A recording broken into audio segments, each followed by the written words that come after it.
Abhyutanam dharmasya taratmanam shrijamyaham yada yada hi dharmasya glanirvavati bharata abhyutanam dharmasya taratmanam shrijamyaham yada yada hi dharmasya glanirvavati bharata abhyutanam dharmasya taratmanam shrijamyaham yada yada hi dharmasya glanirvavati bharata abhyutanam dharmasya taratmanam shrijamyaham paritranaya sadhunam vinashaya cha dushkritam dharma samsthapanarthaya sambhavami yuge yuge paritranaya sadhunam vinashaya cha dushkritam dharma samsthapanarthaya sambhavami yuge yuge paritranaya sadhunam vinashaya cha dushkritam dharma samsthapanarthaya sambhavami yuge yuge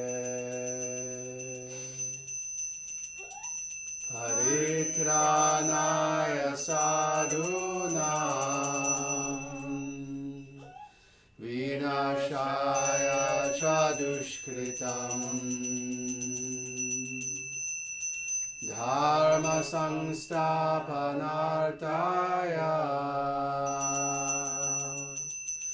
sambhavami yuge yuge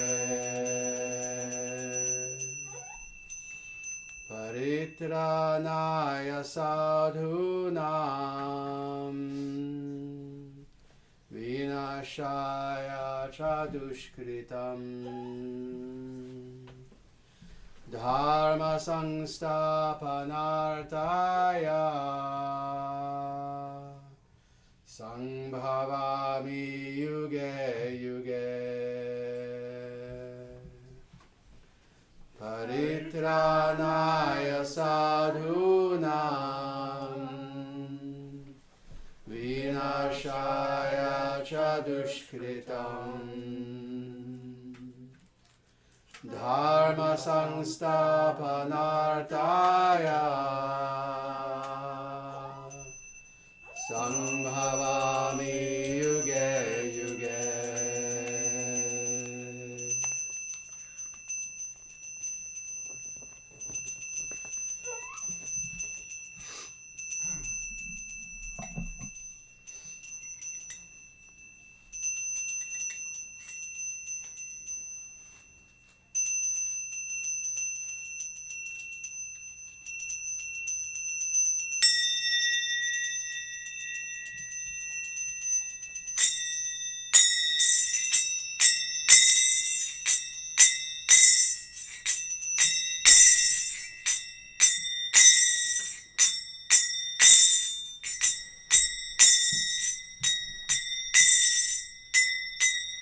Tavakara Kamala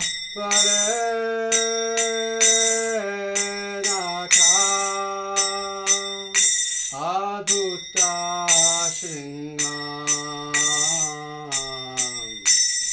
Dalita Hiranyakashipu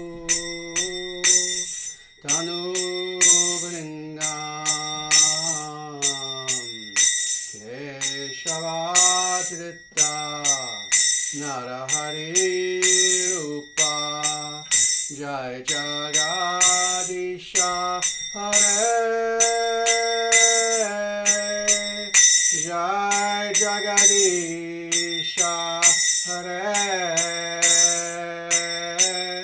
Jai Jagadisha Hare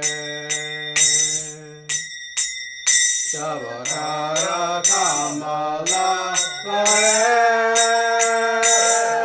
Varenaka Adutta Shringam Dalita Hiranyakashipu Tanu Vrindam Keshavadritta Narahari Rupa Jai Jagadisha Hare Jai Jagadisha Hare Jai Jagadisha Hare Tavakara Kamala Varenaka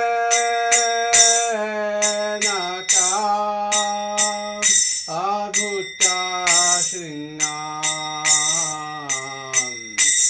Dalita Hiranyakashipu Tanu Vrindam Keshavadritta Narahari Rupa Jai Jagadisha Hare Jai Jagadisha Hare Jai Jagadisha Hare Tavakara Kamala Varenaka Adutta Shringam Dalita Hiranyakashipu Tanu Vrindam Keshavadritta Narahari Rupa Jai Jagadisha Hare Jai Jagadisha Hare Jai Jagadisha Hare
Everyone together. Jaya Shriman Narayana. Jaya Shriman Narayana. Jaya Bhagavan Shri Krishna. Jaya Bhagavan Shri Krishna. Jaya Shri Guru. Jaya Shri Guru. Sanatana Dharma Jayate. Sanatana Dharma Jayate. Dharma Rashtra Jayate.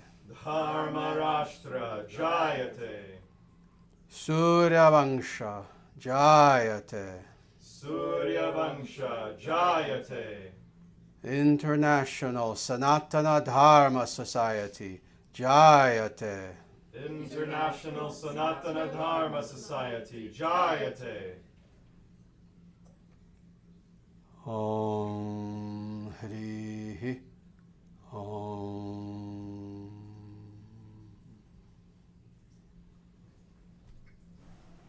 Om Tat Sat.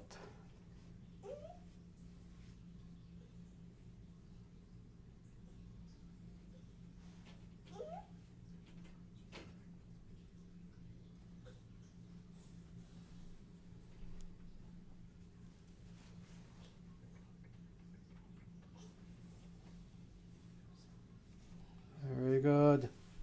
Namaste, everyone.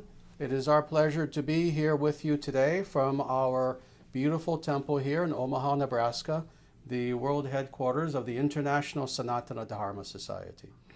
And what we're going to be doing today, as I promised people last week, is we're going to be doing Q&A. So basically an hour of Q&A. Before we get to that, however, and let me warn people, start to please formulate your questions now, but don't ask them just yet. I'll let you know when is the time to actually ask questions. But I just wanted to say a few things very quickly. First of all, if you can, if you could please share the link to this live stream right now on any social media that you are on, that's something that would be greatly appreciated. That way more people can know that we're doing this and can come and benefit from our live stream. The other thing I want to mention is something very nice that is coming up, actually. And this is called Sri Ramanuja Jayanti. And this is something which is a very important holy day in Sanatana Dharma. And what this is, Jayanti means birth, the birth of, birthday celebration, one could say, appearance day, of Ramanuja, specifically, the great Acharya Ramanuja. And for those individuals who don't know, the International Sanatana Dharma Society, philosophically, we follow primarily Ramanuja Acharya. We consider ourselves to be followers of Vishishta Advaita. We follow his line of philosophy very, very strictly. And Ramanuja Acharya himself lived in the 11th century, at least he was born in the 11th century. And he was indeed the greatest Acharya of all time, in, let's say, at least in recorded history of the last 5,000 years or so, something like that. And he was truly a remarkable individual, to put it very lightly. Well, his birthday is going to be on the 2nd of April, and indeed we will be celebrating it by a half-day fast and by thinking about Ramanuja, his life, his teachings, etc. And he's known for many, many different things that he did. He wrote his very famous Bhashya, his Sri Bhashya, commentary on the Vedanta Sutras, on what are called the Brahma Sutras. This is something that he is very, very well known for in literature and as far as philosophy.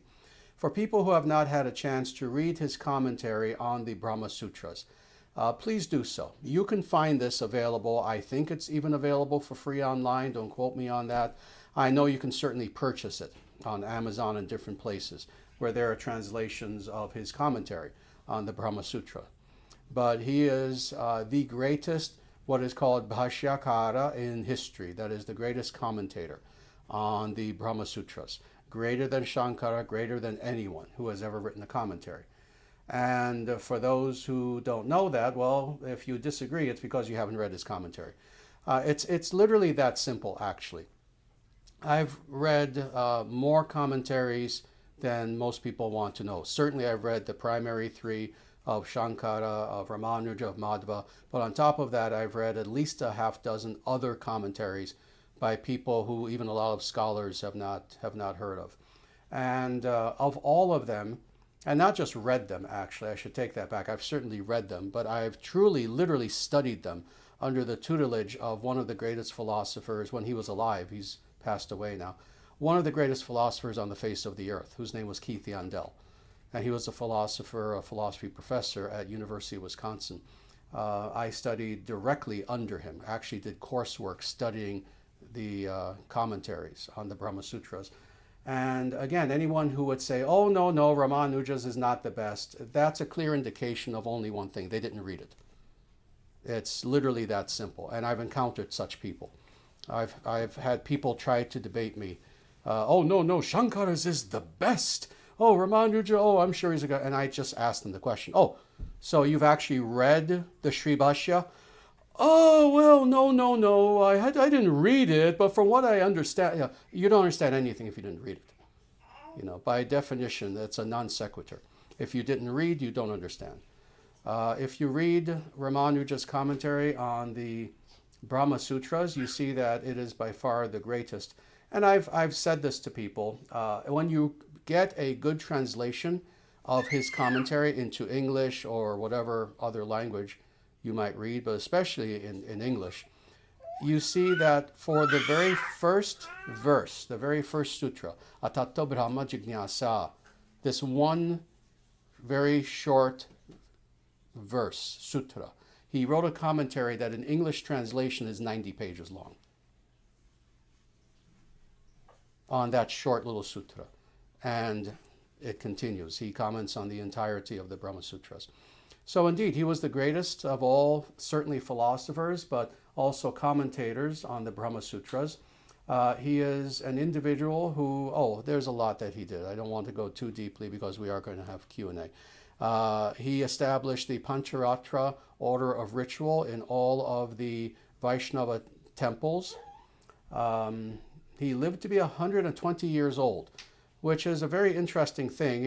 Atheistic scholars being atheistic scholars, they sometimes try, like they do with everything Vedic, to say, oh, well, no, that's maybe just a myth, etc., except that every contemporary of his time said the same thing.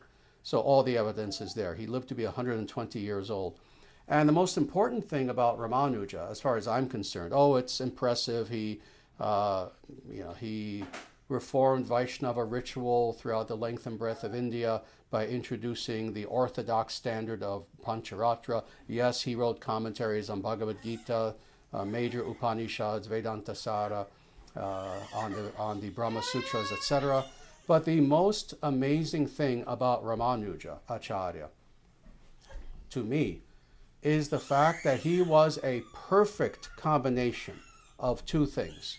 He was a perfect combination of, on the one hand, a philosopher. On the other hand, a very devoted practitioner. And in this way, he was the perfection of what we try to teach people in the ISDS. Very specifically, what I am, what we try to teach others to be in the ISDS. That is, no, not just a philosopher. Oh, you're an intellectual? Oh, that's nice. That's, I'm sure fun for you. But then not on the other hand either, that, everything for you is mystical this, mystical that, but without any philosophical understanding. No, rather, a truly perfect yogi is someone who is both. On the one hand, they are a true philosopher. That is, they have jnana, they have actual wisdom, actual knowledge. But on the other hand, even though they may be an individual who, in the knowledge that they contain within themselves, they may be the equivalent of 5 PhDs.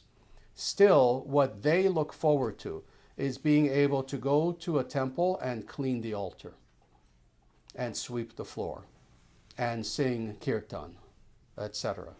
So to actually express devotion, to actually do. So Ramanuja was this. He was this perfect combination. This is why, as great a philosopher and acharya as he was, when you see Ramanuja depicted, often what you see is Ramanuja like this. He is devotional, more than anything. So he was the perfect Vaishnava. He was the perfect true philosopher, I quote this sometimes, of all people, from St. Augustine, verus philosophus est amator Dei, in the Latin. And this was Augustine, of all people, who said this, but it's perfect. It says it perfectly. The true philosopher is the lover of God. And that was Ramanuja. He was a philosopher, but he also understood that the summum bonum, the absolute greatest goal of philosophy, is very specifically to love God.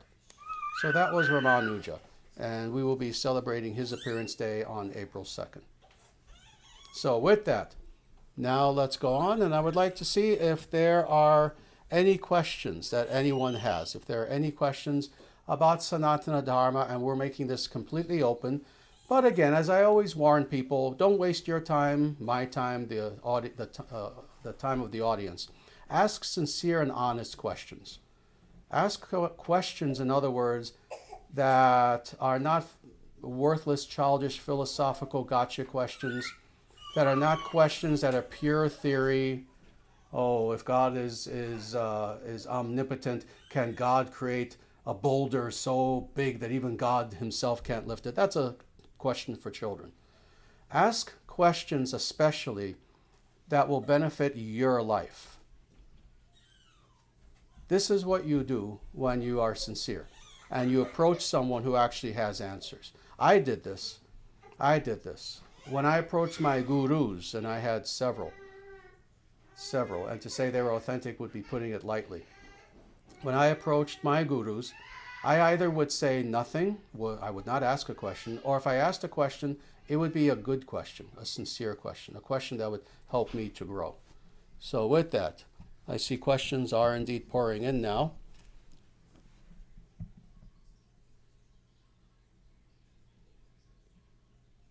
Very good. So let me get back to the top and see what these various questions are.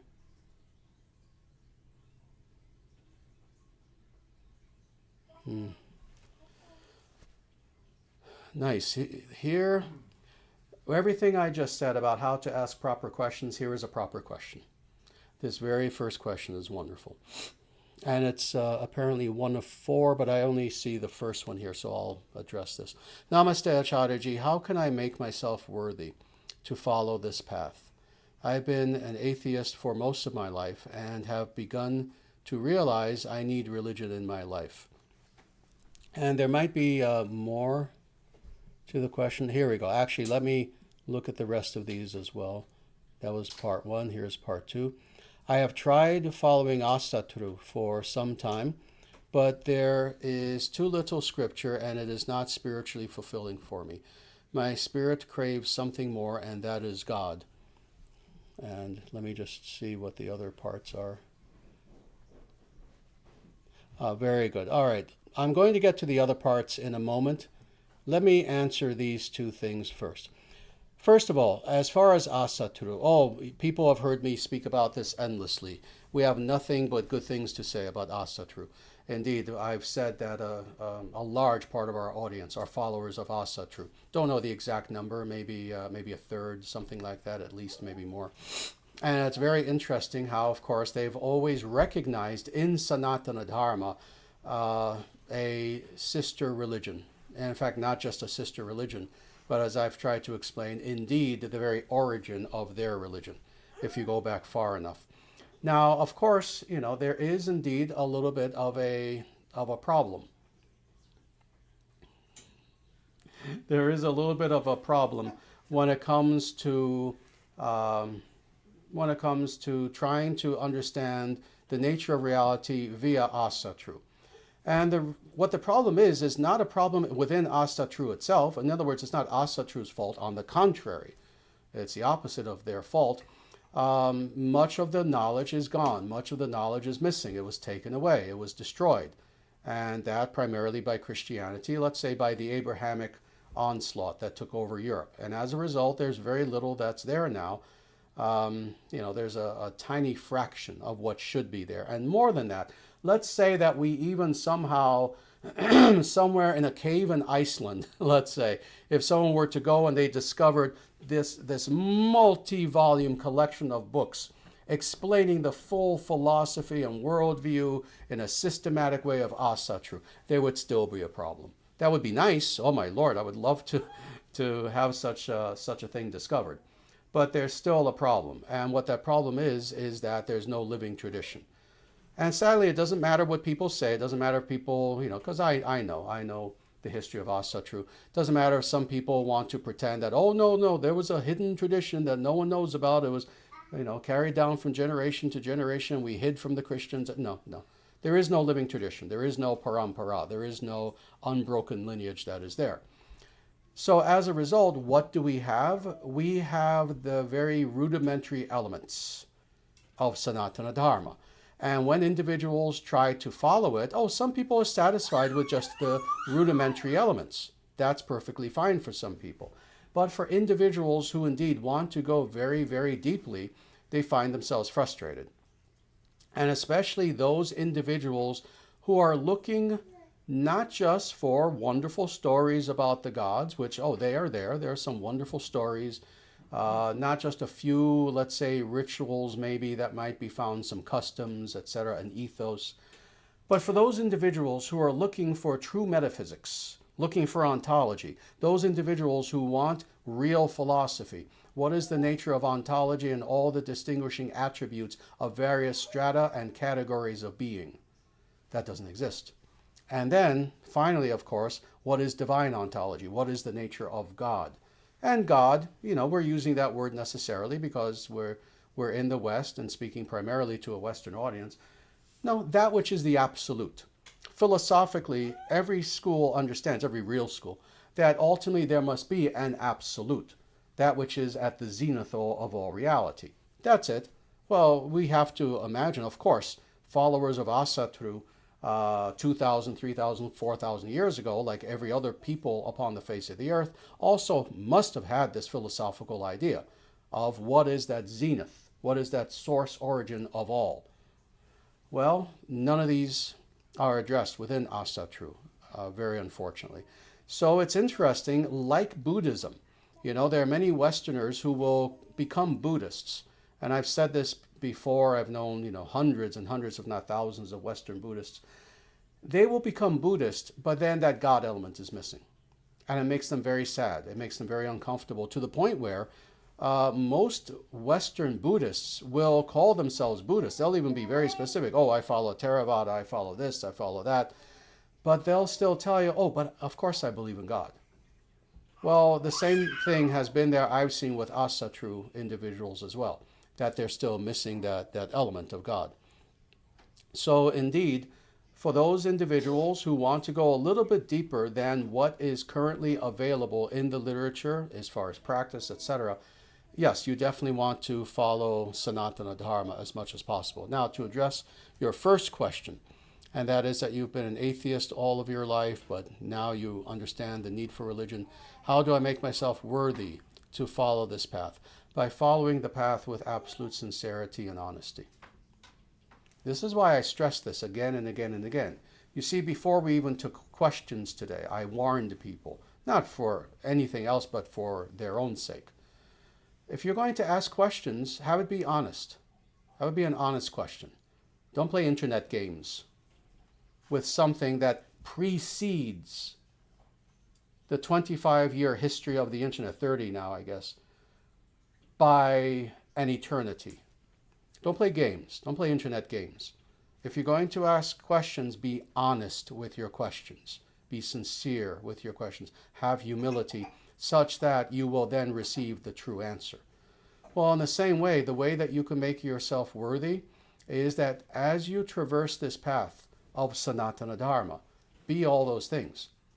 Have always sincerity, always be honest. And in every sense, be honest with yourself, about yourself. Be honest in why you're on the path. Be honest in everything. And have humility. Have humility. Sanatana Dharma, as is true with any real religion, stresses the idea of humility. And what is meant by humility? A very healthy sense of humility. That on the one hand, no, it doesn't mean humiliation. It doesn't mean that, I think I'm nothing, I'm worthless. No, that's silly. That's why I say a healthy sense of humility. We must not be arrogant, but we must not engage in self-deprecation either. We have to have that middle path where, as much as possible, we are realistic about who we are and where we are. So this is what you need to do in order to be worthy of the path. Otherwise, the last thing I'm going to say about this, until I address the other questions that you have, is this. I've said this many times before. Please do not have this idea that to follow Sanatana Dharma, you must now abandon all of Asatru, leave it all behind. Oh, I'm leaving that religion behind and I'm converting to another religion. No, I've said many times. We have serious devotees of the ISDS who still wear Thor's hammer, who still worship Thor, Odin, Freya, etc. So you can continue with the base practices of Asatru while at the same time following Sanatana Dharma. Now you had two more parts of your question here. I will address those. And then after that, I'll get to other people's questions. You say, I still eat meat and drink alcohol. Do I rid myself of these vices before beginning the path? Or do I begin the path and overcome one vice at a time? Excellent question. This is a question that would apply not just to you, but to, I'm sure, many, many people for whom, oh yes, they're still eating meat, drinking alcohol, etc. And let me say this, you are already on the path.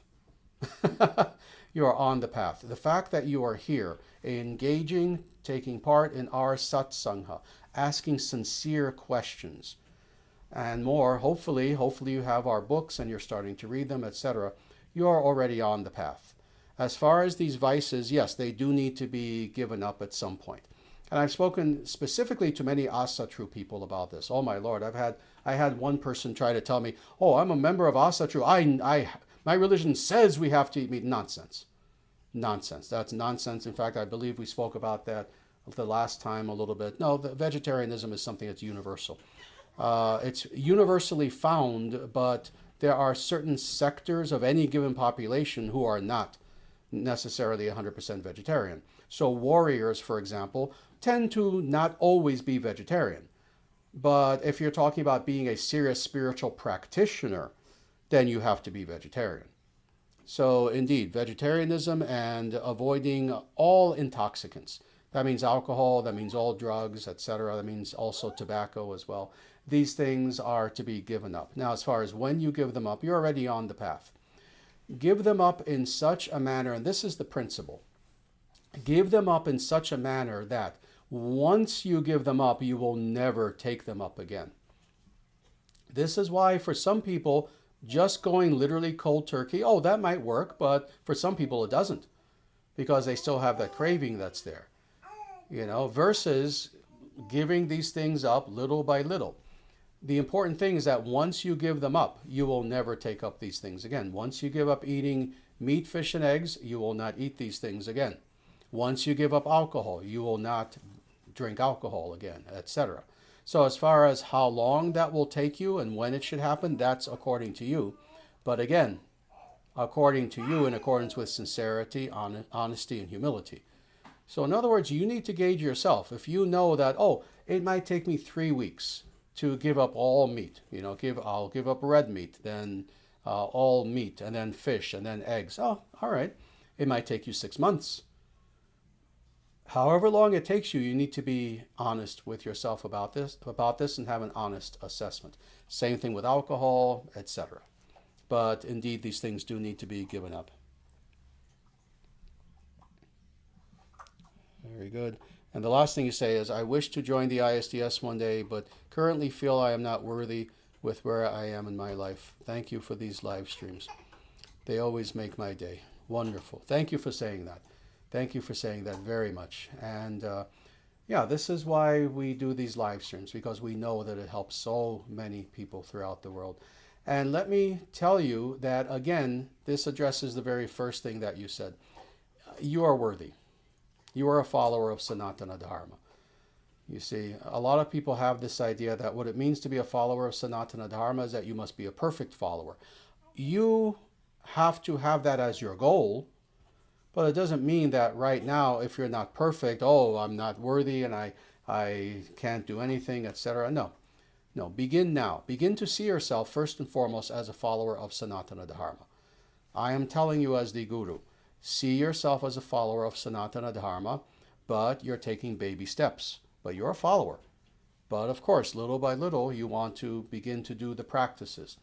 You want to begin to understand the philosophy very nicely. You want to, again, give up all these vices, etc. But you are a follower of Sanatana Dharma. And as far as becoming a member of the ISDS, again, we only have a few stipulations. And that is, first and foremost, that a person does indeed consider themselves a follower of Sanatana Dharma. You don't need to become, you don't need to be perfect to be a member. So definitely please consider becoming a member. And as I repeat every week, I don't know if you're on our Discord server. If not, join that immediately and start to associate with our devotees in such a way that you can ask them questions and they can help you to grow in every way. Very nice. Very good.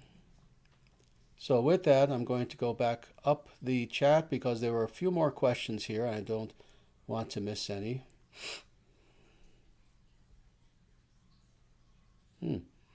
Oh, nice. Here's a very easy question, actually. It is, Namaste Sri Acharyaji, should Vaishnavas follow Navaratri? I usually pray only to Krishna. I'm thinking of doing a 9-day water fast. Oh, we celebrate Navaratri. Absolutely. This is a Vedic holiday. And we celebrate all the Vedic holidays. Now, when I say Vedic holiday, we need to be very strict about this, because there are a lot of Indian holidays. We don't care about Indian Republic Day, for example. It's very nice. India got their independence, but that's not a religious holiday. That's not a Vedic holiday. We don't care about, more recent holidays that maybe belong to some region in India or some ethnic group in India, etc., etc. No, we follow the Vedic holidays. That means those holy days that are spoken about in the Vedic scriptures that have been celebrated since time immemorial. So Navaratri is one of these. Indeed, Durga Puja is another one. Janmashtami is another. Ramanavami, that's another thing that I wanted to mention. Ramanavami, the appearance day of Lord Rama, is next Sunday, and we will be doing something to celebrate that here during our live stream. So indeed, when it comes to all of these Vedic holidays, we celebrate them all. This is unfortunately, and I can talk about this sadly for hours, this is unfortunately one of the misconceptions that has crept into general Sanatana Dharma, and that is that even when it comes to authentic Vedic traditions, forget about neo-Hinduism and modern garbage. No, even authentic Vedic traditions, i.e. Vaishnavism, Shaivism, and Shaktism, it's a modern idea that there's necessarily conflict between them all. Wikipedia tells you that's the case. A lot of modern academicians, atheists tell you that's the case. And indeed, sadly, even some practitioners kind of act that way. Well, they shouldn't. A Vaishnava has no difficulty offering their obeisances to Lord Shiva. A Shaiva should have no difficulty coming to a Vaishnava temple, offering obeisances to Sri Venkateshwara, etc. Now, not in a radical universalist sort of way, not with the silly idea that, they're all the same being anyway. No, they're not the same being. But we offer our obeisances to all auspicious beings. And that being the case, even as Vaishnavas, we offer our obeisances to Lord Shiva. That's clear in the Srimad Bhagavatam. That's clear throughout the Vedic scriptures. We offer our obeisances to various aspects of the goddesses, etc., etc. And it should be the other way around as well, but with the proper understanding. We understand what is Lord Shiva's nature. He is a servant. He is the foremost Vaishnava. He is the servant of Lord Krishna. We understand that. And if anything, understanding that, should it not especially be the case that we offer our obeisances unto Lord Shiva, unto Durga, unto, again, all the goddesses, etc. So when it comes to celebrating any authentic Vedic holiday, indeed, we're meant to do this. So I hope that answers the question.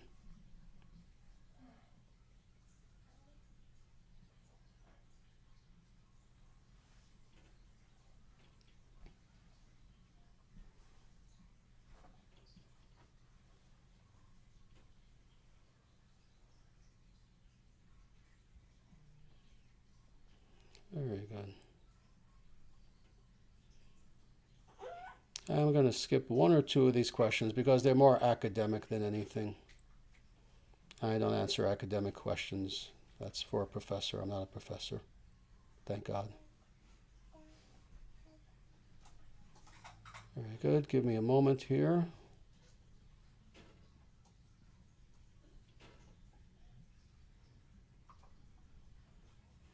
Give me a moment to look at a few more of these.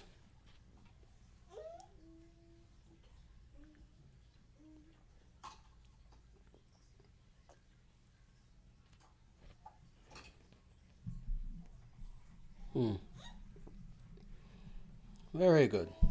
Here's a nice philosophical question.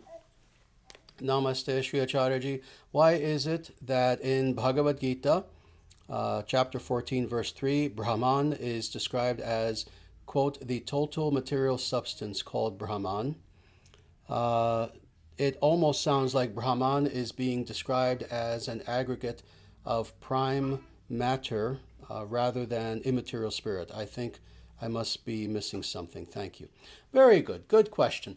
Indeed, what is meant by this is not that Brahman is material, but that the material has its source origin in Brahman. So, a little bit difficult for some people to understand, but it shouldn't be really. One could say, in fact, let me explain this in an interesting way.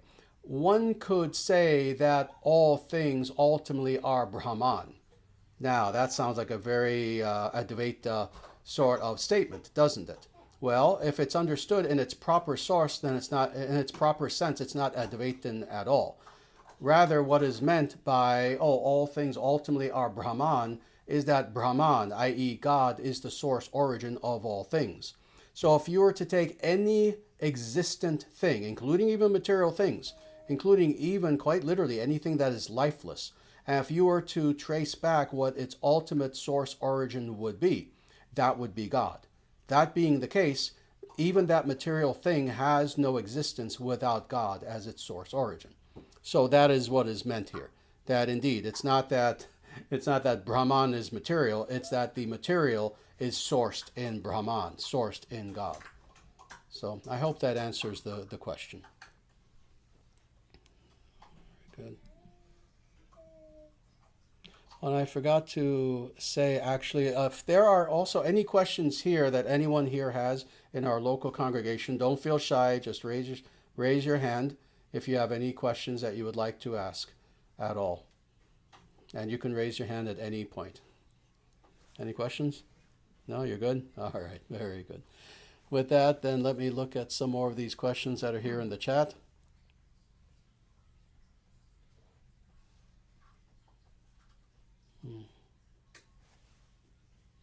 Nice.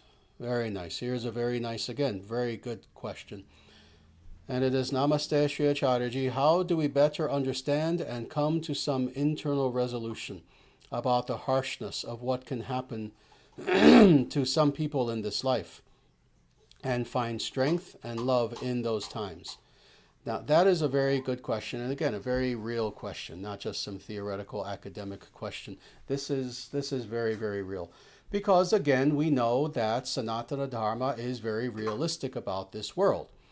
You know, it's interesting when you come upon all these stereotypes about anything Vedic or yogic, and the idea is that, yogis kind of have their head up in the sky and they have no connection to this world. No, not if you read the Vedic scriptures. If you read the Vedic scriptures, they're very realistic. They're very empirical, interestingly.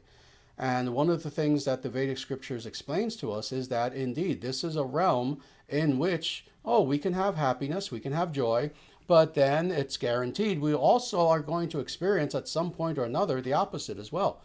We're going to experience harsh circumstances. We're going to see people who we love who are in trouble. We're going to have, just all sorts of sufferings in this world, whether poverty or problems in relationships or anything like this. And it is very important to first and foremost understand that this is indeed the nature of this world. That the nature of the world is that, it's not always perfect, that things do indeed happen. And then let me just remind myself of exactly how you asked this. How does one come to some internal resolution about the harshness of what can happen to some people in this world? And let's deal with that for right now. The way that we deal with that internal resolution, the way that we have that internal resolution, is to steep ourselves in spiritual practice to the point where we come to the point where indeed we transcend this more limited understanding of the dualism of good and bad, good and bad, good and bad. We have to, in other words, we have to take shelter of the bliss that we find within in meditation as much as possible. We need to steep ourselves in meditation. We need to steep ourselves in God's love in such a way that after we have done our meditation for some time and truly experiencing the love of God, when we then open our eyes and we encounter everything that is in this world, we still approach everything from that perspective of God's love, which indeed does transcend everything. Not just the bad, not just, oh, I have something terrible that's happening to myself, to a loved one right now, but also even the materially good as well. Oh, I just won a lottery, let me not exaggerate. I just won a lottery for $10,000, something like that. Oh, that's wonderful. Even with something good that happens to us like that, however, we want to keep our heads about us. We want to not become too giddy about this, because why? Then, of course, we start to make silly decisions. These are the people who win a lottery and, for $1 million, and 1 year later, every penny is gone because they were fools. Because they got too giddy and, let me buy this, let me buy that, let me buy rounds of drinks for everyone, strangers, etc. They start going crazy with it. They're too giddy, and then the money's gone. Rather, we want to have that middle path where whether good things are happening, bad things are happening, it's not merely a matter of stoicism. You see, stoicism is the big internet fad now. Every few years you have fad after fad. I'm very good at detecting them. It's actually very easy to see, what's the latest fad now? And don't get me going. I can tell you literally where the latest fads on the internet now as of the last month. And it's silly to see these. No, we're not meant to be stoic, meaning just like empty vessels, like rocks. No, we are to steep ourselves positively in the nectar of God's love and God's presence. Because doing that, what we are doing now is we are going behind the curtain. See, everything in front of the curtain that we're seeing, it's almost like literally like seeing a Broadway play or something. Everything on our side of the curtain, we're seeing all the actors, we're seeing the action, the dialogue, we're seeing the lights and the music. But what's really controlling all of it? That which is behind the curtain. The producers, the director, etc. The writer is back there making sure that the actors are not saying the wrong lines, etc., etc. Well, in the same way, everything that is occurring within this material world, as far as the good and the bad, that's in front of the curtain. That's what we can see. When, on the other hand, we now take shelter of God, we're going behind the curtain. Now we are taking a transcendental perspective such that we understand everything from God's perspective. And how, oh yes, someone may be suffering right now, someone may be enjoying right now, but these are the illusions of this world, where there's always, it's like a churning ocean where millions of waves, come up and disappear, come up, disappear, and that goes on continuously. Could you imagine the Atlantic Ocean, the Pacific Ocean, without multiple millions of waves occurring, even if they're just around for a few seconds? No, there are going to be those waves. Well, in the same way, that's the nature of this world, that there are always the waves that are occurring. Well, when we take a transcendental perspective, i.e. see things from God's perspective, then at that point we're not merely seeing the waves, we're seeing the ocean itself. So this is what we are to do. And then you say, and find strength in love, and love in those times. Oh, indeed. When things are going badly especially, and I'm sure that's especially what you're asking about, like you say, when things are harsh. When things are going badly especially, we are indeed to take shelter of strength and love. What is the source of all strength? True strength. What is the source of all love? Again, that's God, that's Bhagavan, that's Lord Krishna, that's Sriman Narayana. So it's in taking shelter of that which is the source of all strength, of all love, that we ourselves begin to cultivate that within ourselves. and to take shelter of that. We need to be very conscious of this. And this is what I mean by this. This is the last thing I'll say. It's easy to understand all of these principles when things are neutral or going well. But it's especially when you're in the midst of things not going well that it's difficult to remember these things. And the teachings themselves kind of recede into the background, and all we're focusing on is what's happening right now. This is why the yogi, the self-controlled individual, the person who has self-mastery, is someone who also works on supreme awareness, so that even in the midst of the storm, we are aware of what the storm is and who we truly are within that storm. And that more, behind the storm, ultimately there's God. And God is nothing but our ever well-wisher. So this is how we get through such times. So I hope that helps. Very good.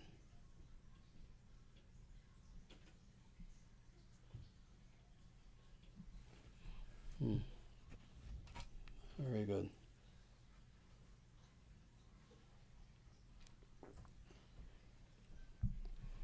Very nice. Here is a nice question. Namaste Acharyaji. Would you please list accoutrements for puja by their importance? Some are limited by budget or space to acquire the many items which may be used for proper practice. Thank you, sir. Definitely, that's a very nice question, actually, and I'll definitely answer this. As far as doing puja, oh yes, puja is one of these things in which there is a great deal of freedom as far as what an individual can offer. At the same time, interestingly, there are delimitations around those freedoms. In other words, let's say you're in an actual temple. Well, then it's a little different. Then you should do puja in indeed a more formal sort of way, where yes, you should do a full puja similar to what we do, what you see every Sunday. We do a full puja, etc. Versus, let's say also being in a Brahminical family, that you're a Brahmana. Then yes, you should be a little stricter. You should offer full puja, etc. Versus the things that you mention here. Let's say that you don't have a lot of money, and truthfully, it doesn't cost a lot of money to do a full puja, but it does cost a little something. But let's say you truly are a poor student or something like this, and the most you can afford is maybe to buy a pack of incense once in a while, just something very simple like this. The important thing, of course, is that with everything that you offer with great devotion. That's the first and foremost, most important thing. Then secondly, as far as what you offer, you should indeed offer in accordance with your means. I can't really imagine this happening in any real life scenario, but let's say a person decides, to do full puja every day, but they're in such poverty that, as a result of doing full puja every day, they can only have 2 instead of 3 meals a day. Something like that. Again, I can't imagine a situation like that because it doesn't cost that much to do puja. But in a case like that, no, then you scale down. You scale down as much as you can. Now, as far as the most important things, let's say bare bones, let's say basic puja, things that are easy to acquire are, for example, incense. At the very least, if a person is going to do the simplest of pujas, so even for myself, often I'll do full puja. But let's say I am someplace. This often happens when I'm traveling. I'll be in a hotel room, for example, and I can't bring a full puja tray. I'm not going to do a full puja in a little hotel room. So what do? I do bring a little murti with me of Radha Krishna, and I at the very least bring some incense with me, a lighter, and an incense tray. That's it.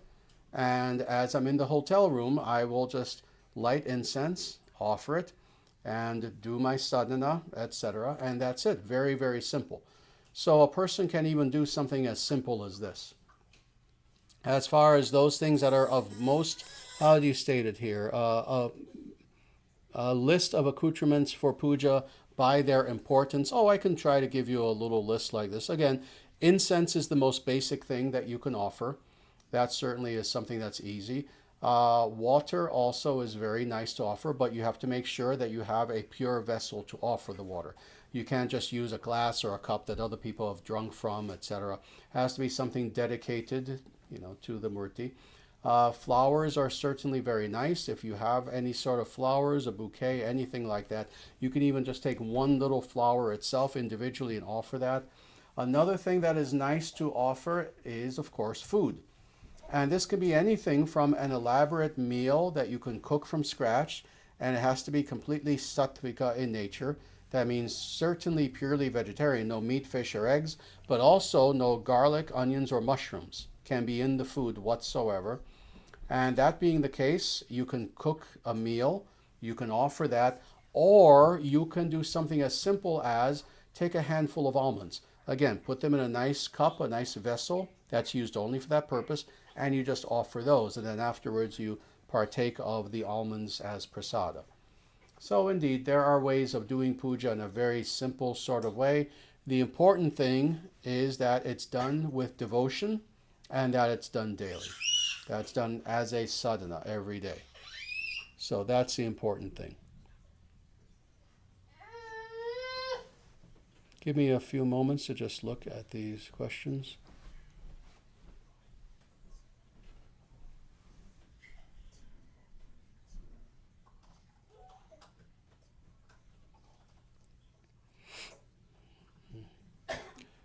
Nice. I will answer this question. This is another two-part question, actually. And it is, in the unlikely situation that we have enough time, and we do, I have a second question. I hope this is not offensive. Let me tell you, I read your question. It's not offensive at all. That's why I'm answering it. But I find depictions of goddesses like Durga, Kali, and Shakti to be rather disconcerting and even frightening. And I wonder if you can help me to make sense of this. By contrast, I find images of Krishna, Vishnu, Hanuman, and Shiva, etc., to be peaceful and beautiful. Very good. Let me just make sure that there isn't another part to this question, or if that's it. I think that's it. Okay. Very good. Yes, let me answer that question, actually. First of all, it's not offensive in any way whatsoever. Again, we are very realistic about Sanatana Dharma, specifically in the ISDS.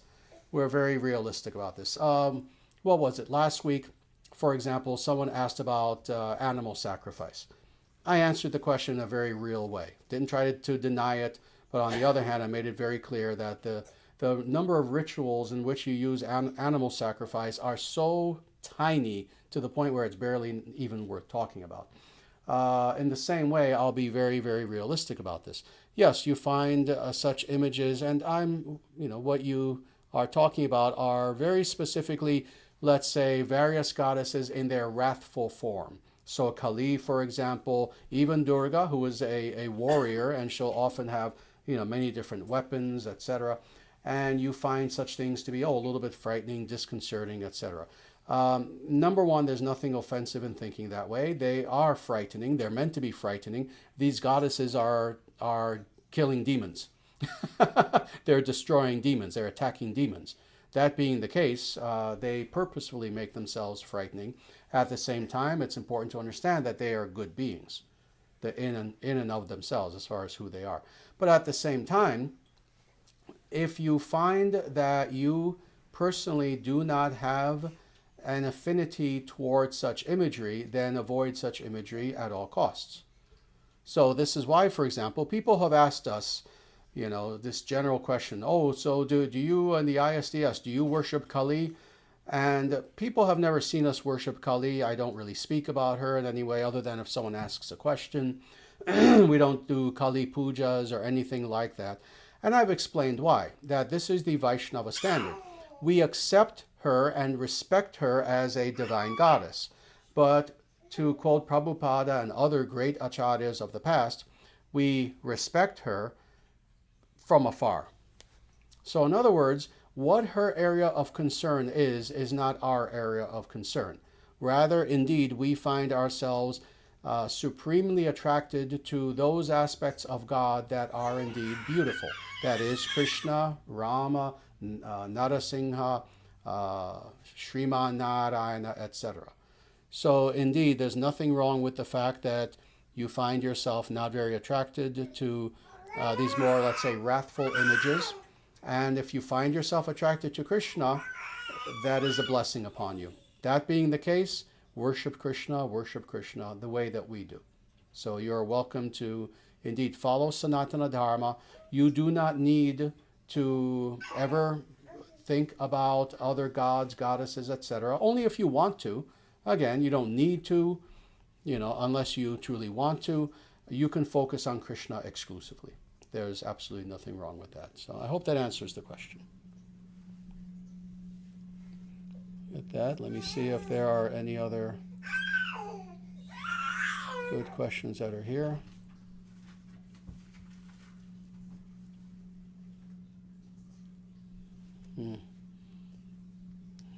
Very good.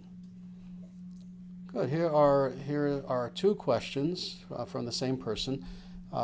What are the biggest obstacles to my spiritual progress, and how can I overcome them? And then you ask, I find myself stuck on the mental platform. Very good. I think maybe you answered your own question because I don't know you. The guru has tremendous knowledge, but the guru is not a remote viewer. I don't know who you are. You ask me, what are the biggest obstacles to your spiritual progress and how can I overcome them? I would need to know you a little better to be able to answer that on a personal level. But then you kind of answer your own question. I find myself stuck on the mental platform. Indeed, this is an enormous problem that many, many people find themselves having today, very specifically. I've talked about this. How, first of all, let's understand this in a very detailed sort of way, a very quote-unquote scientific sort of way. Sanatana Dharma realizes and teaches us that the human person exists on many different platforms, many different dimensions. We have physicality, we have emotions, we have mind, what is called mind substance, manasa. We have intellect, buddhi. We have sense of identity, sometimes right identity, sometimes wrong identity. And then ultimately we are Atman. So these are the various divisions, the various dimensions of who we are. This being the case, people will sometimes find themselves trapped in one of these versus another. Now, there's no such thing as being trapped in Atman, because that's who we truly are. If you see yourself as consciousness and live as consciousness, now you're in perfection. But we're talking about these especially lower aspects. There are people we know who, they're very physical. They live as if they are body, You have models, for example, who 24 hours a day, they just have to think about how they look. There are bodybuilders who all they do is they just work out.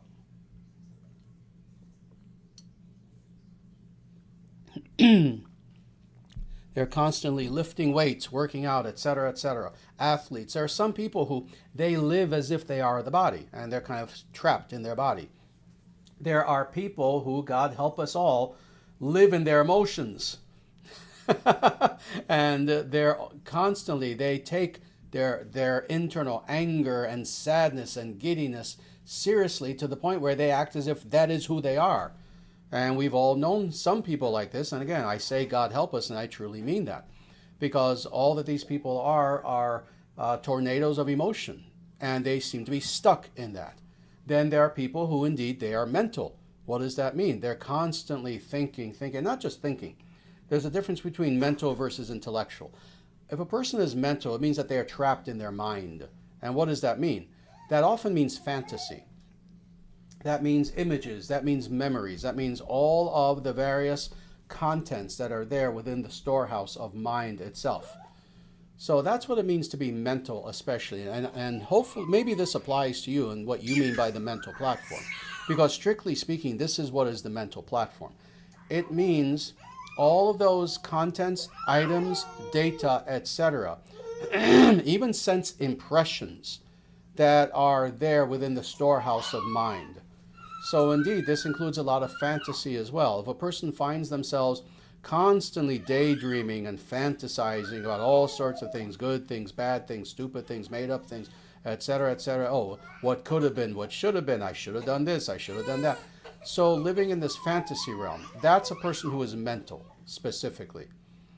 And then, of course, there's intellectual. We all know individuals who are intellectuals, who all they do is live within the thinking process itself.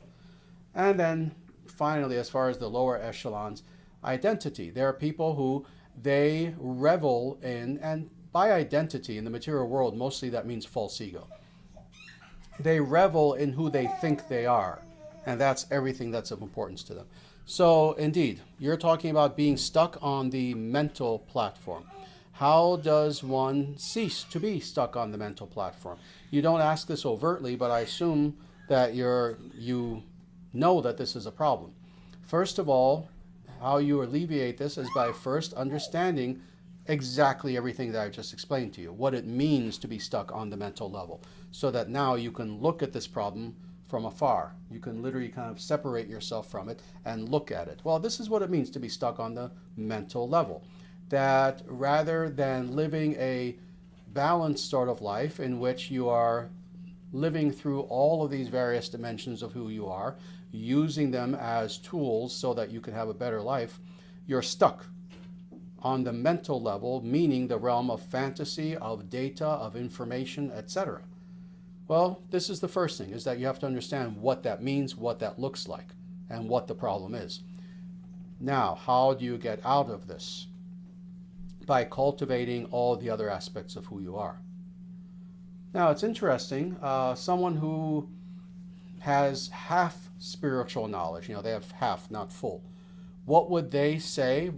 They would say, interestingly, oh, the way that you get out of the mental level is, you focus purely on consciousness. Yes, if you're a perfected yogi, you could do that, but then that would beg the question that the problem wouldn't be there to begin with. If you could focus 100% just on pure consciousness, just on Atma Bodhi, just on pure awareness of one's self as consciousness, you wouldn't have been stuck on the mental platform to begin with. So that's not an answer. Rather, the answer, the true answer, the practical answer is that you have to begin living through all of the other aspects of who you are as well as the mental. Right now, you're stuck on the mental. Go to the gym and start to work out so you start to feel the physical. Start to, in a healthy way, explore the more positive aspects of the emotional. In other words, start to experience joy. Start to experience happiness, etc. Indeed, start to work those intellectual muscles a little bit. And what does that mean? Start to do philosophy. Not just read philosophy. God knows, not just watch philosophy videos. Do philosophy. Begin to think logically, etc. As far as identity, start to explore what it is that you are currently identifying with, and if it is something that is legitimate or not. And then finally, indeed, begin to have self-realization, explore who and what you are as consciousness. In this way, now you're having a balanced approach to all these different dimensions of who you are, and you're not just stuck in one of them. And right now you say it's the mental. Again, it could be anything. You could have been stuck in the physical. You could have been stuck in the emotional, etc.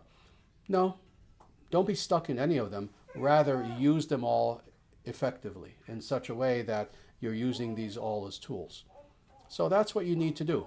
You're stuck in the mental, get out of the mental by beginning to cultivate everything else.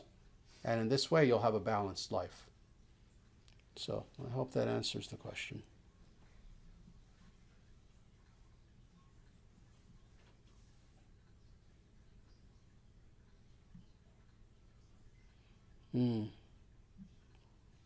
Nice. Here's another very good question. And it is, are there certain Vedic sciences that are especially useful to study in this time? How should disciples approach these sciences for their benefit? I don't wish to waste time on curiosity. Indeed. Let me answer this by first a very general answer, but then getting more and more specific. When it comes to the Vedic sciences, and indeed there are many Vedic sciences, not just the ones that most contemporary Vedic practitioners know, not just the obvious ones, Ayurveda, Jyotish, Yoga, etc. Oh, but there are even sciences as far as phonetics, as far as not just astrology, but astronomy, there are martial arts. And when I say martial arts, I don't mean just, like let's say one specific school of Vedic martial arts, like saying Brazilian Jiu-Jitsu or something like that, where it's just one school. When I say Vedic martial arts, this is all encompassing. In other words, it would be impossible for one human being to study all the Vedic martial arts, because you're talking about certainly hand-to-hand combat, but you're also talking about combat via not just every weapon that the world is aware of, swords, etc., weapons the likes of which, if you were to see them, you've never seen anything like these weapons. Like one somewhat more famous one for people who know Vedic martial arts is the sword whip. I can't think of the Sanskrit name for it right now. But there's a weapon that you use that is metallic. It's a sword, but it's flexible, and you use it as a whip. And it's amazing. So indeed, if a person had the fantasy that they would study all the Vedic martial arts in their lifetime, no, they wouldn't be able to. That's how vast this science is. So when it comes to Vedic sciences, there's a lot more there than people know. And ultimately, they all need to be authentically, and that's the word. See this word in all caps, authentically restored. Now, just to give an obvious example, Jyotisha, so-called Vedic astrology. Vedic astrologers are a dime a thousand now. A dime a thousand. Astro this, astro that, astro. They're too lazy to say astrology, so they say astro. Astro this, astro that. They're a dime a thousand, a dime for 10,000. There's so many so-called Vedic astrologers everywhere. Now, authentic Vedic astrology, that's hard to find. That's very difficult to find. So there are all these sciences that are there. They all need to be restored authentically. And indeed, this is one of the things that the ISDS wishes to do. And we have a few individuals doing focused study on a few of these, not all of them. In the future, and myself and leaders of the ISDS, we've spoken about this for the future. And that is that in the future, we want to find one individual who can focus on studying this aspect of Vedic science, another person, this aspect, to the point where they make it their life. And they restore authentic Vedic science in its true sense.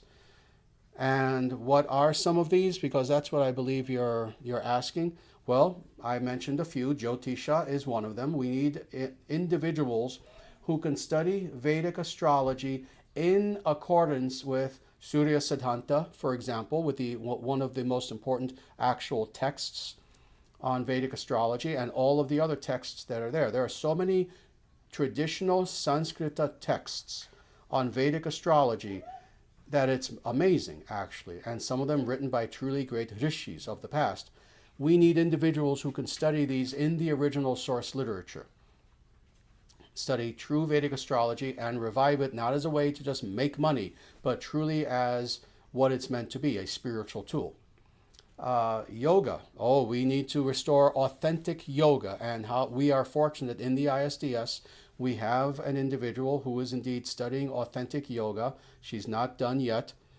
A part of it is my fault. I just haven't had the time to fully instruct her, because when it comes to yoga, people may not know this about me, but I am a yogi in every sense of that term. All the angas of the Ashtanga system I'm perfectly conversant with. I am still in the midst of training this person. This person is going to be our yoga acharya, our person who is our authority on yoga. So certainly yoga. Ayurveda is another thing that's going to be revived. And indeed, we have someone in the ISDS who also is becoming an expert on Ayurveda. I mentioned martial arts.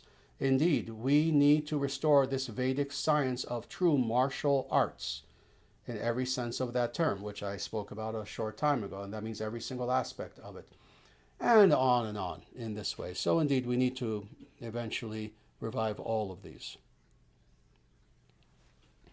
Very good. So I hope that answers the question.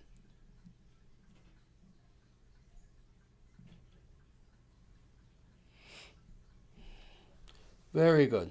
Here's a nice question. Namaste, Sri Guru. How can we strengthen our willpower to become better devotees? Take short-term vows and make sure that you complete them. Take short-term vows and make sure that you complete them. This is how you strengthen your will. So in other words, you don't start with things that are overwhelming. You know, if you don't have a very strong will, you don't say, oh, yes, yes, yes. What I'm going to do now is for the next 5 years, I will do 2 hours of meditation every single day, no matter what. You know, if you can do that, that's nice. But then if you try to take a vow to do something that is a little bit too much for yourself, you're just going to end up breaking that vow, and that's going to do the opposite of strengthen your will. Rather, again, baby steps. Make a vow that, oh, I will do this small thing. So for example, we were talking about vegetarianism before. Oh, let's say you're not vegetarian. Make a vow that, oh, I am going to give up eating beef. See, that's it. Nope, I've been eating meat all my life. Now I'm going to just go cold turkey. No, take a small vow. I will give up eating beef. And you do it. See, this is the important thing. And you do it. Now, having done this, you will have exercised your will in a way that you're not doing something overwhelming. But on the other hand, you're doing something that it may be a personal challenge to you. And now that you've done this, oh, you have strengthened your will a little bit. Now take another vow, and another vow, and another vow. And in this way, your will become stronger. And when I say take a vow, I have to make this clear. I don't mean merely with spiritual things, even with short-term goals in your life. You know, you get into work at 9 a.m. every day. Say to yourself, oh, I'm going to get into work at 8:45 every day. And why? To A, strengthen my will, to see that, oh, I can choose to do something and then deliver on that. But also because, oh, I will go in 15 minutes earlier. That means I can leave 15 minutes earlier, you see? And in this way, you take little vows like this, both spiritually and materially, such that little by little, you're exercising your will. Good. Very nice. With that, I'm not going to take too many more questions, if only just because of time, actually. But let me see what other questions there are here that I can answer, hopefully somewhat quickly.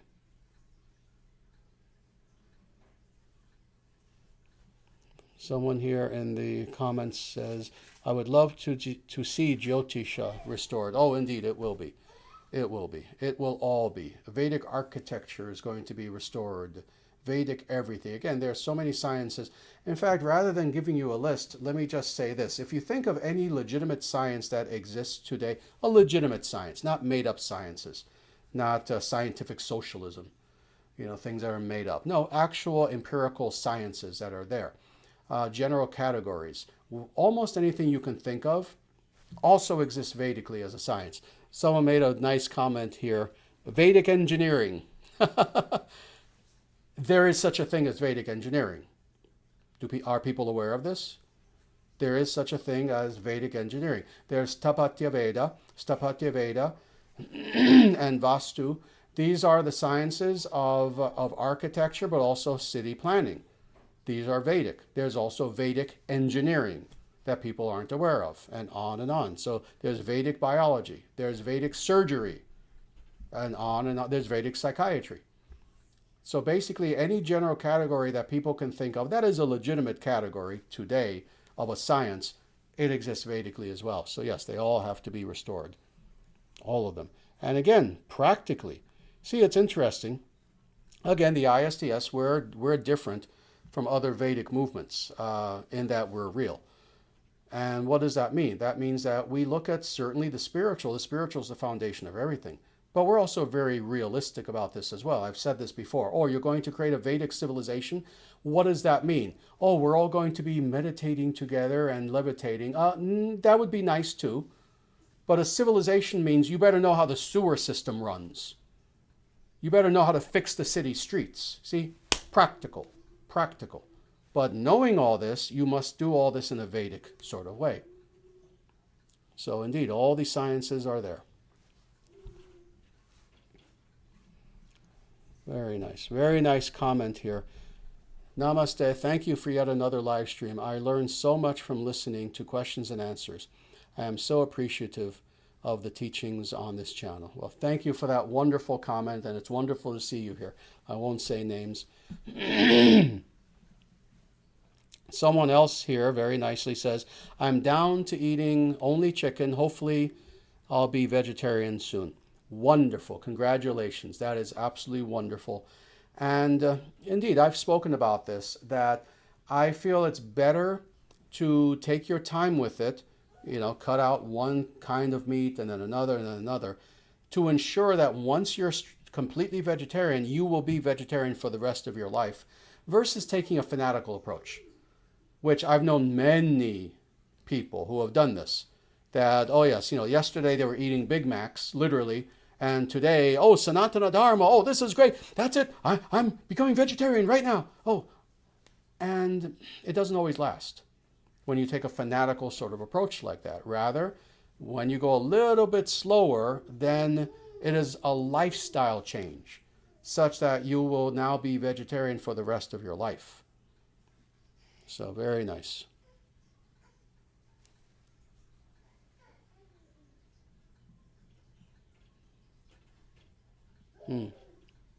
Very nice. Very nice. This is a very nice comment, actually. Let me read this. I am a Vedic astrologer, but I'm also pursuing a degree in psychology.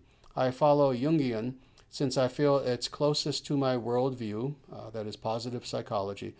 But I would love to see a Vedic psychology. Very nice comment. Wonderful. Thank you for that comment. And let me tell you, as far as Vedic psychology, oh, it's already there, actually.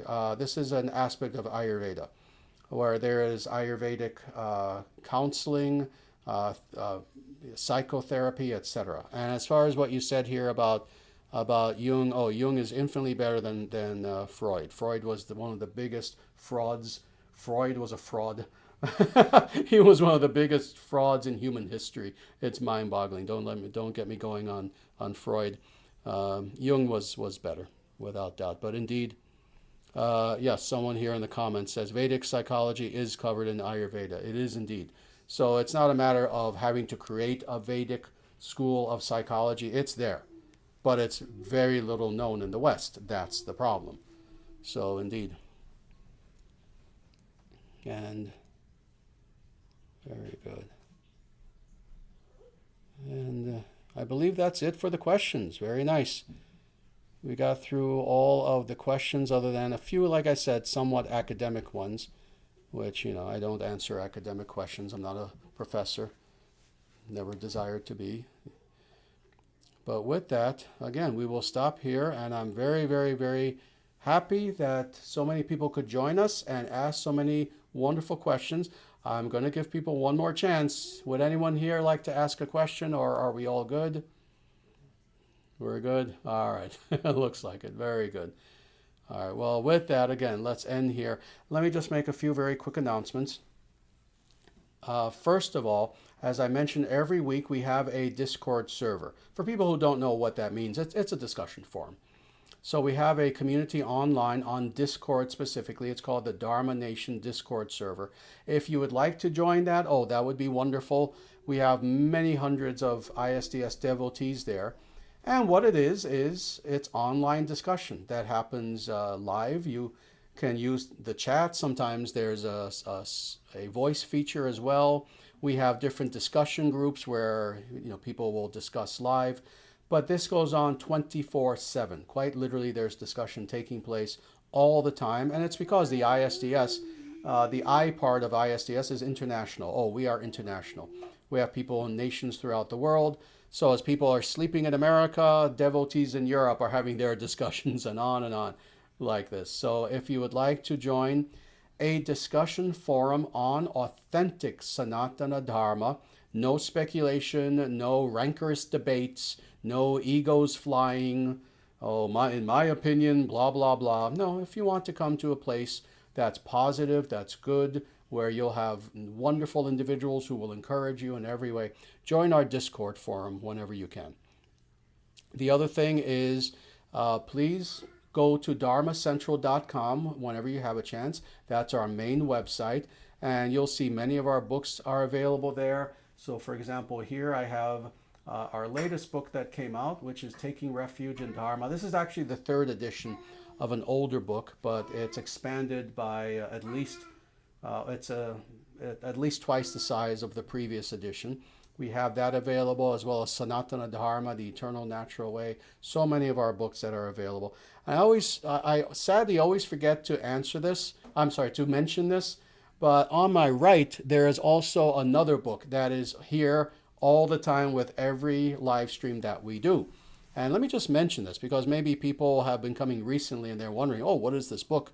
And I haven't mentioned it in quite some time. Song of the Sun was written by one of my disciples, and it is a work of fiction, but high fiction. It is the equivalent of a modern day Lord of the Rings, let's just say.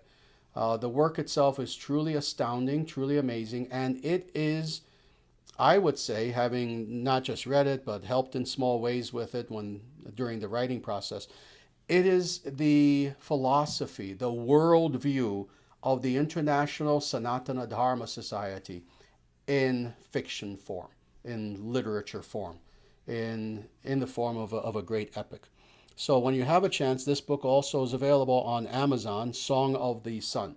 And this is part 1. Is that correct? Yeah, remind me, so part 1 is in 2 parts? How do you have this organized? Well, it's one of 4 currently. One of 4 parts. Okay. Okay, very good. So this is a multi-volume series. This is only part 1. And you're working on part 2 now. Part 2 hopefully will be out within a day or two. Oh, by July. Okay. By July, part 2 will be out. And indeed, it's going to be 4 parts altogether, right, as of now. Very good. And the series itself is called the Kali Yuga Chronicles. And this specific book is Song of the Sun. So when you have a chance, please purchase this book. It is absolutely wonderful. If you love, let's say, something that is a combination, if you can envision this, of, let's say, the spirit of Lord of the Rings, but with some science fiction, futuristic things happening, impressive, amazing technology, but also amazing sword fights among warriors who are incomparable, and on, and with a lot of philosophy and spirituality interwoven everywhere, all throughout the book. If you want a book which, once you start reading it, you're going to have to force yourself to put it down to maybe have a meal or go to work or something, please get this work, Song of the Sun. You will not be... Have you gotten anyone who bought the book and they were disappointed? So far, all 5-star reviews. Very good. All 5-star reviews. And indeed, I've read it several times at this point. You will not be disappointed. So get that book. So with that, again, let us end here. And please join us next week. And we will continue with everything that we're doing with these wonderful live streams. And with that, everyone, all of you, take good care of yourselves. And namaste. And everyone together. Jaya Shriman Narayana. Jaya Sriman Narayana. Jaya Bhagavan Shri Krishna. Jaya Bhagavan Shri Krishna. Jaya Shri Guru. Jaya Shri Guru. Sanatana Dharma Jayate. Sanatana Dharma Jayate. Dharma Rashtra Jayate. Dharma Rashtra Jayate. Surya Vangsha Jayate. Surya Vangsha Jayate. International Sanatana Dharma Society Jayate. International Sanatana Dharma Society Jayate. Victory to Sanatana Dharma. Evam Bhavatu.